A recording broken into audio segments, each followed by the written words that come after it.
Hey Ray, Yes, Tegan. do you want to hear about a weird gaming console? Oh, please. Please do tell me. I thought you might. Now, I'm not sure if you remember this, but do you remember a little thing called the Nintendo Wii? I do remember the Nintendo Wii. I hmm remember it absolutely took off. It ended up being Nintendo's most successful console. It was marketed to pretty much everyone, hmm and it ended up being a staple in any household with children. Absolutely. And it's interesting you say that it was popular with everyone, because not quite or not in the way that you think. Did you know that Oh there no. is or was a North Korean version of the Nintendo Wii? I did not, and I am very curious to hear what that was like. Good. How do you know what that was like? Look, a journalist never reveals her sources, right? You've got North Korean sources. Good to And know. We've got that oh, on record. how cool would that be? I think that's actually an aim in my life if I had like a source in North Korea. That's cool. You're going to get us removed from every podcasting platform. Absolutely. Now, look. To answer your question, I have been very obsessed with North Korea for a long time. I find the hermit state super interesting. I've read pretty much every book that I could find about it, and I've been always really interested in their tech because they have a lot of knockoff Mm. tech. There is tech in North Korea. My biggest aim ever is to get my hands on a piece of North Korean tech, whether it's one of their phones or one of Ooh. these. So I'm putting the shout out there now. If we get big enough with this podcast, or we get some sort of contacts in North Korea or in China or somewhere, get me some North Korean tech, please. Tegan wants your tech. Send Tegan your old phones. Absolutely.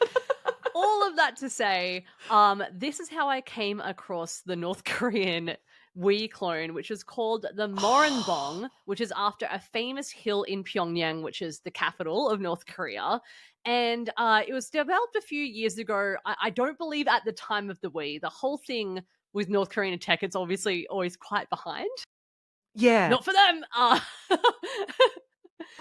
But it was really part of this sort of effort to broaden the effort of their kind of homegrown technology, even though it's not quite homegrown, but we'll get to that. So Okay. it looks like a Wii sort of, and it has the name on the front. And I believe it was actually in Chinese characters. It has like the little handheld remotes, and it's really like a combination of the Wii and the Kinect. If you remember the Kinect as Oh, well, yeah, yeah, the Xbox Connect. So that ended up being used for a whole bunch of applications that weren't even gaming. like In fact, ghost hunting. yeah, ghost hunting. And if you go into any of the QT range of hotels, Uh-huh. they use Connect to detect how many people are in the lift and will play a song that is based on the number of people. So it might be like three's a crowd Oh my or, god. a song about two people getting together or one is the loneliest number. Oh my god. How do you know they're using a Kinect? I asked them. Okay, great. Yeah, that's amazing. Oh, I love that. Oh man, that could be a Yeah, weird they've been tech doing it for episode. a while. It could be, but you've taken it from me now. So here we You are. mentioned it doesn't matter. Now, so the reason it's kind of a combo of two is from the games that I've seen, there is a camera component that can be used for some of them, while others, it's more like that Okay. gyro that's in the not Wii controllers, essentially. Yeah, yeah, got it. Okay. Yeah, yeah. Yeah. So it looks a lot like a Wii, but the hardware and production definitely was not in Japan, not a Nintendo creation. But kind of like I intonated before, it's not from North Korea either, because as far as we know, like there are definitely manufacturing facilities in Korea, in North Korea, but not really to that extent. As far as we know, it's all very secretive. Well, yeah, of course it's very secretive. We're only going to be told what they want us to know, right? The fact that we know about this is great. Absolutely. And so, because of that, there was significant involvement from a Chinese manufacturer called Subo and what might be their parent company, but it's not entirely clear, called Waijing, which are actually really well known in that knockoff sort of console industry in a way that Great. you might have come across it without really realizing it, Ray. Oh, okay. So, Okay. you know those kind of I won't call it knockoff consoles, but those ones that would be like either handheld or something where it'd be like, here's a ton of games, like 100 or 200 games like in one, and they'd be all a So bit like off. Like the emulators Yeah. that you can get. Yeah, but the physical console versions of them. So it's like 1,000 games in one, and you're playing Not a Mario. kind of weird version of Space Invaders and something kind of called Fario and Maligi or something. Exactly like Yep, that, with the great. occasional kind of realish one in there. It might be the same people that will just chuck a Wonder Woman in those action figure packs that you get of the Avengers, and Oh you're my like, hang God. on a minute. That's exactly. Same vibes.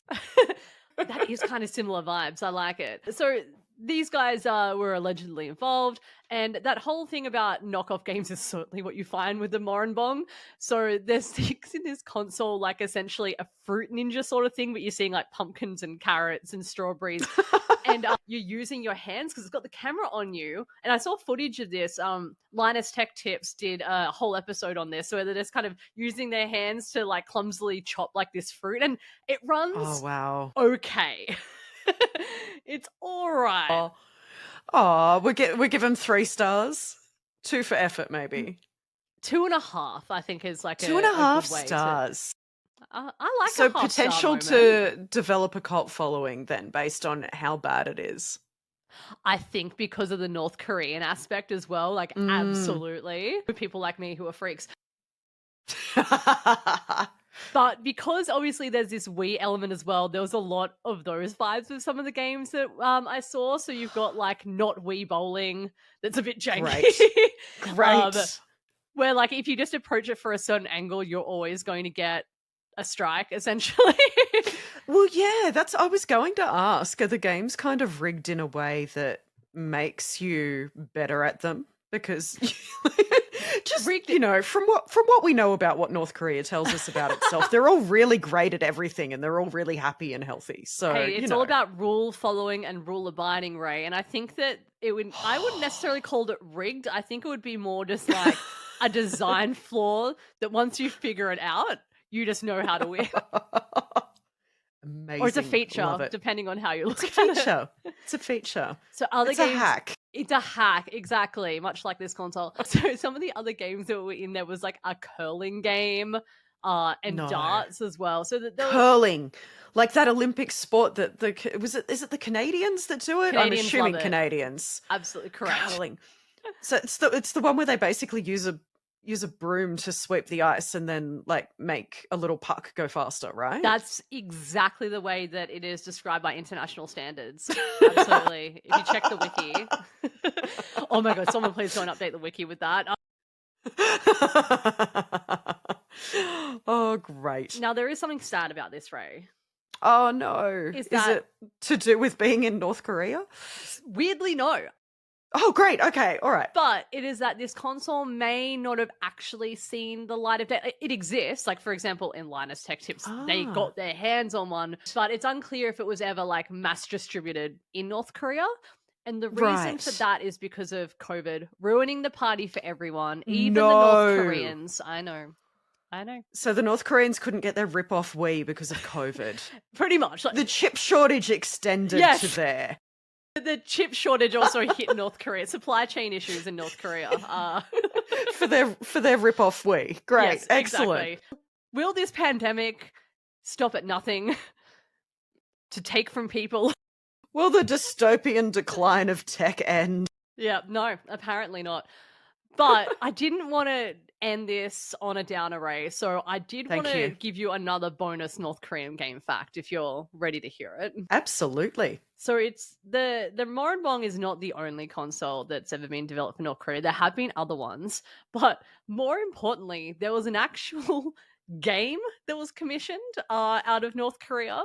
So there's this British travel agency called Koryo Tours that organizes, tourist trips for Westerners to go over to North Korea. And back in 2012, they commissioned something called Pyongyang Racer. It's a racing game. Kind of. I mean, you could say that, sort of. Oh no. The whole idea was to promote tourism to North Korea, obviously, by Mhm. giving players this, I guess, virtual experience of driving through the streets of Pyongyang a little bit. Okay.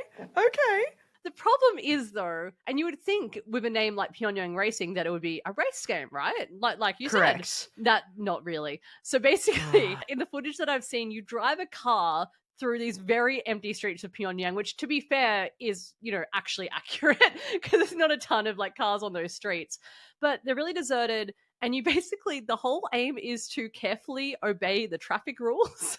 Oh, wow. I'd love this. Yeah. Oh, I'm one of those people.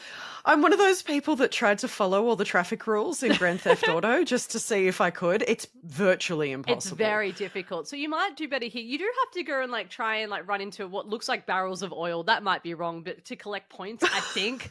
But you have to follow the road rules. And so really the way that you might look at it is like uncrazy taxi or like aggressively law-abiding taxi. Yeah, incredibly sane taxi. Oh, North mentally Korea. well taxi. Oh, I love it. Oh my god. But I guess we shouldn't be surprised because it is like not so subtly reinforcing North Korean propaganda, like order and discipline. Absolutely. But what do you expect from them? Exactly. But I guess when it's like a British company that has then commissioned it, but I suppose they're trying to like, they're showing off the city's landmarks and things, right? So maybe that's why it's like, oh, here's a nice quiet street. You should come here and give us some money to the regime. And follow our rules. Exactly. So look, weird, but I'm kind of glad that exists in the world. I don't know if that's wrong, but you know. I don't think it's wrong to wish for weird tech to exist, Tegan. It's exactly why we're here.